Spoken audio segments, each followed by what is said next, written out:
My name is Stefano. I'm a critic and interviewer from First Reviews. Today we have Megan Huang from Toronto, a local comic artist and writer. Welcome, Megan. Welcome to the interview. And I'm excited to have you here, and I'm excited to see you at the Toronto Comic Con. Yeah, I'll actually be there. I just told Kevin Boyd, who runs it, the comic part, right? That I'll be there Saturday and Sunday. I was like, oh, I can't get transferred for Friday, so can't make it. but yeah, I'll see you the other days, hopefully. Yeah. Yeah. And it's nice how you said I was a writer, because like the first time somebody said that, and it's like, yeah, I am a little bit of a writer. Yeah, you're a writer. You wrote your own book, so yeah, I'd say you're a writer. All right. I call myself a writer, and I write movie reviews. I consider myself a writer. Yeah, for sure. Yeah. So let's talk a little bit about your big book, Rangers of the Divide. I read 4 issues. I love it. I love the book. I actually am very curious to see how it continues. Anything you can tell new listeners or new viewers some stuff about the book? Sure. So it follows a group of rangers who guard the divide, because they're rangers of the divide. But yeah, they guard the divide between two grumpy nations, I would say, and follows their story as they have to leave their posts in order to fight or find a mysterious enemy who's been causing some mayhem in the various kingdoms, countries. I don't know. I wrote it, but I don't know. But yeah, so it's a sci-fi fantasy book. All 4 issues are out now, and they've been collected into the volume 1, which was released February 1st. So it's pretty cool. That's right. Yeah. I personally love the design of the Rangers. That's one of the things that I really, as soon as I started reading, I gravitated to the design, and especially their helmet designs. I thought they were really interesting and cool. Is the series planning to continue in the future? Yes. I think I already announced it just because I was so excited before. I don't think Dark Horse said I could, but it doesn't really matter. I mean, if I build up hype earlier, it's better for the buck anyway. So yeah, it has been approved, greenlit for a series 2, and I've finished working on the first issue and started on the second, but I have to jump to another project real quick because I was putting that one off in order to prioritize Rangers. So yeah. How do you find balancing doing projects for different companies? You do cover art, you do your own book, you do little side pieces here and there that are not necessarily comic related, but obviously same style. How do you balance those different types of projects? I think I don't. There's that's honest. Yeah, so far I've been able to manage it all without losing my mind about all of it, and it's been okay. I think there were moments where I was like, oh, I'd have to stop taking commissions and stuff, and then work with something project would fall through, and I'd be like, oh no, I'm gonna leave those open. So I just I'm just always doing something, and it's always nice to have more than one thing on the go, because not that the projects are bad or anything, but you do get bored or burnt out working on the same thing, and only that one thing for however long, and so you got to switch between stuff, and covers are a great way to break it up for sure. Yeah, that makes sense. Yeah, I'm the same. I don't like to constantly work in just on one thing. I like to jump around and do different things, and especially subject matter. Constantly drawing or painting the same subject matter, just for me, it gets repetitive, and I always try to dive into something different. Scanning your social media, I really like all of your character concepts that you do. Specifically, I saw one that you posted of Batman and Batgirl. Uh, there's a couple of those. I saw one where he had like you created like almost like a holster system. Oh, yeah, no, yeah, I did. Those were, yeah, my own designs for, yeah, I know what you're talking about. Yeah. Okay, yeah. So it's just you. How do you come up with things like that with little side projects, or are those commissions as well, or are those just kind of your ideas and you just want to get them on paper?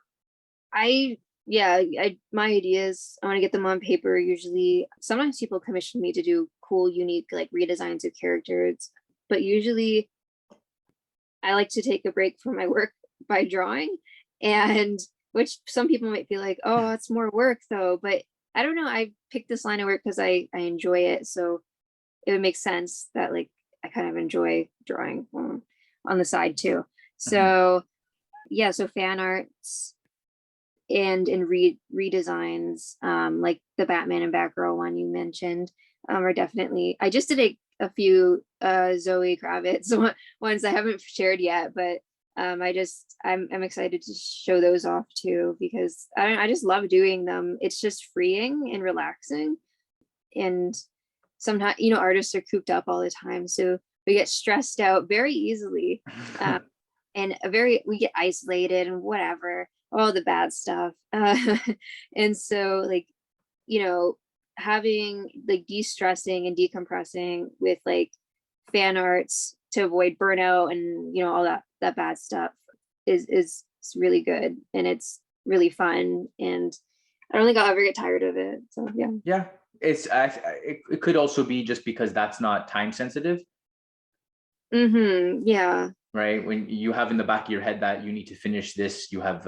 you have deadlines, you have to finish X amount of pages per day, so you have that constantly in the back of your mind. Whereas just the fan art is you just having fun. Yeah, exactly. Like the I lost my train of thought.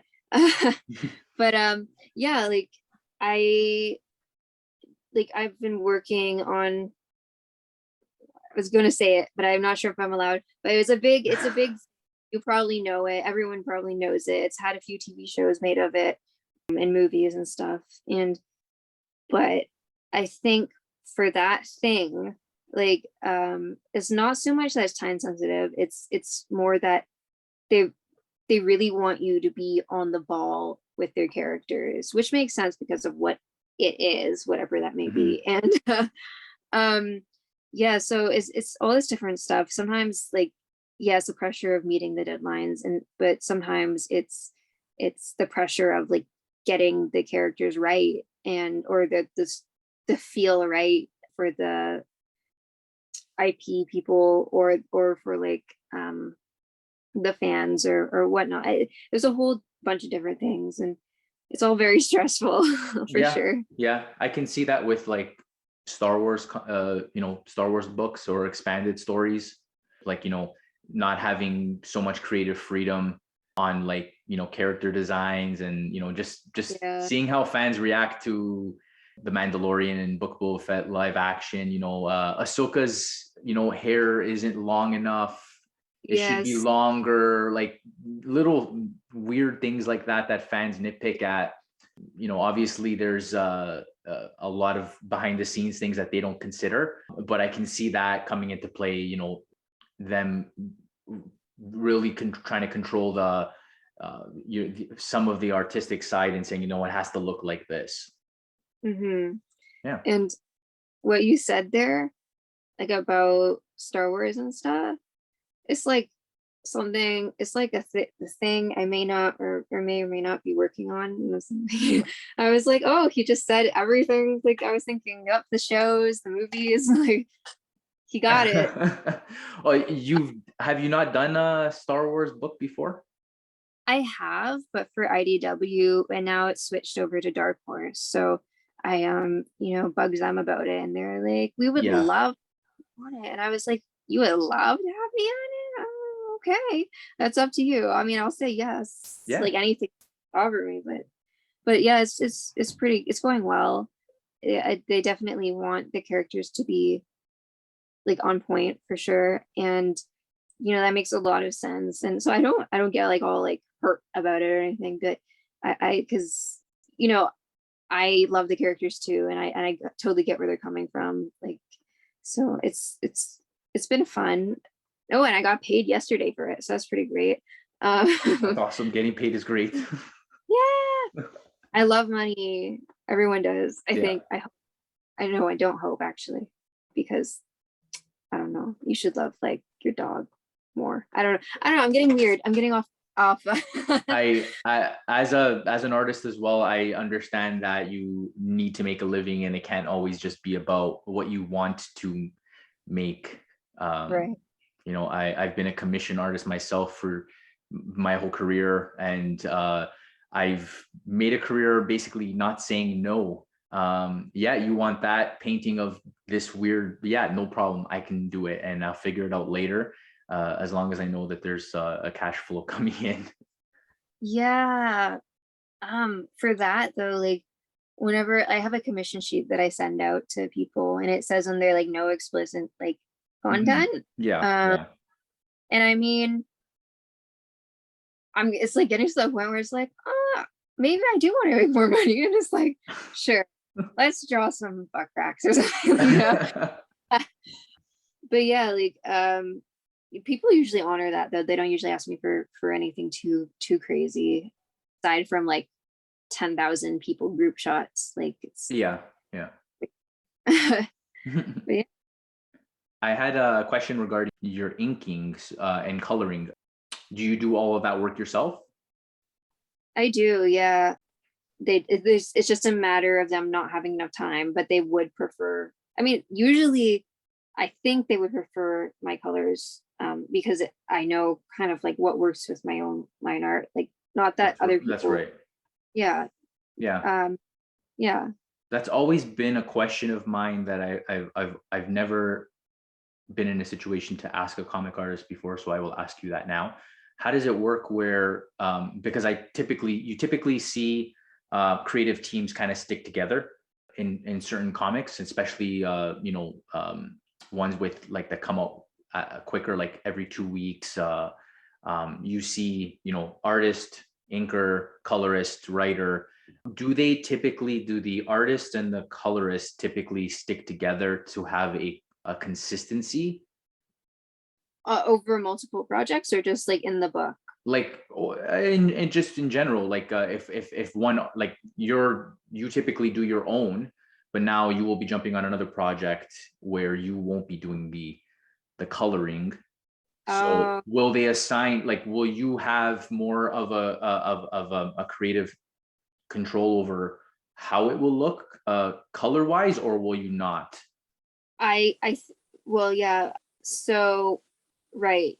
So no, I think is a short answer. And unless you're like a really big name, like penciler, inker, or whatever, might have some input. But like usually you respect like the colorist knows what they're doing, right? Okay. So, and like even if you guys are good friends or work together on a bunch of things, like you kind of just, because I've had someone in the past be like, even though like they weren't the editor on the book, but they were the artist, and they were like, oh, like, can you change this and this and this and this? And I was like, but we're not, shouldn't I be talking to the editor about this? Like so it's just kind of like some unspoken boundaries there. And like I wouldn't go to a colorist like on something that's not a creator. Like for a creator owned book, it's a different story, I think, because everyone's Mhm. collaborating. But for like something like someone colored my work for Agritsuko before, like I didn't have any input on that, and that was totally fine because Mhm. it's definitely those boundaries you want to respect. And you don't want to be one of those people who's like just coming at this other person, like with the editors, with the writer, being like, no, change this and this and this and this, and Yeah, everyone's saying too much, it's too much.